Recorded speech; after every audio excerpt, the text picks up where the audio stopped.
ഏറ്റവും മുന്തിയ പരിഗണന കൊടുത്തുകൊണ്ട് KSRTC പെൻഷൻകാരുടെ കാര്യം ഗവൺമെൻറ് പരിഹരിക്കണമെന്ന് ഒന്നുകൂടി ആവശ്യപ്പെട്ടുകൊണ്ട് ഞാൻ ഈ സമരം നിങ്ങളുടെ എല്ലാത്തിൻ്റെ അനുവാദത്തോടുകൂടി ഉദ്ഘാടനം ചെയ്യുന്നു.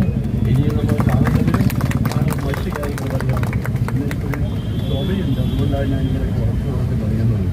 നിങ്ങളുടെ സമരത്തിന് പൂർണ്ണ പിന്തുണ പ്രഖ്യാപിക്കുന്ന ഈ സമരം ഔപചാരികമായി ഉദ്ഘാടനം ചെയ്യുന്നു. സമരം പെട്ടെന്ന് തീർക്കാനുള്ള സംവിധാനം സർക്കാരിൻ്റെ ഭാഗത്ത് ഉണ്ടാവണമേ എന്ന് അഭ്യർത്ഥിച്ചുകൊണ്ട് ഞാൻ നിർത്തുന്നു. അഭിവാദ്യം.